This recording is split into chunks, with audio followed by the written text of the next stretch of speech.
topic for analysis. Therefore, today I'll tell you what's the secret of the destructiveness of these bombs, and indeed, how they work. Some people think that atomic bombs and hydrogen bombs are virtually the same. To some extent, this is true because both types of bombs are categorized as nuclear weapons. But to talk about the differences, first we need to understand the basic concept. Nuclear arms are weapons of mass destruction that use nuclear energy to create an explosion.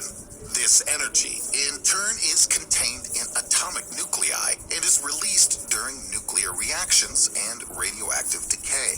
I'm sure that the last two concepts are already familiar to you. I've mentioned similar processes occurring in the nuclei of stars several times before. But today, we move away from the topic of space and discuss what's created by human hands. So, if both types of bombs use nuclear energy, what could be the difference? The main thing is in how they explode. Let's start with an analysis of the atomic bomb. This weapon usually looks like an elongated, rounded torpedo. Nothing special, but the main danger lies inside. To get the so-called nuclear explosion, a certain reaction must occur. The chain reaction of the fission of heavy nuclei. There are several heavy elements that are capable of such a reaction. Usually, uranium-235 is used in nuclear weapons. You might have heard somewhere that not only uranium-235 is radioactive, there's also uranium-238, as well as are isotopes. To put it simply, different types of one element. But we won't go into unnecessary details, because only uranium-235 can do what we are all here for.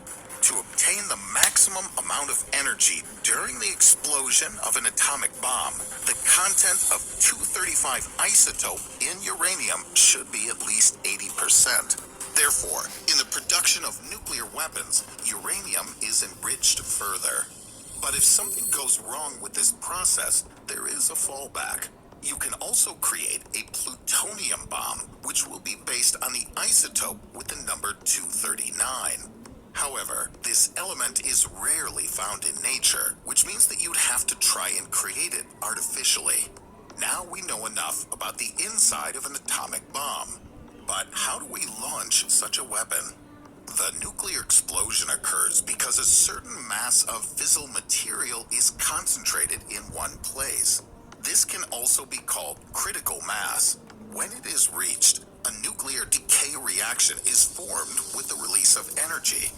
But for a powerful explosion, one critical mass is not enough. To get a truly destructive bomb, you'll need 4 to 5 critical masses of matter. There are several ways to achieve this, but I'll talk about the main one. It's called implosive. Imagine a nuclear bomb, for example, in the form of a small ball. Inside it are all the necessary components for a nuclear reaction, but the critical mass hasn't been reached. In order to achieve this, we'll create a guided explosion from the outside. Suppose I put an explosive on the outside of the bomb and detonate it. When properly exposed, the space inside the bomb will begin to shrink towards the center of the shockwave. The density of uranium or plutonium inside will increase, and we get a nuclear explosion. What about the hydrogen bomb?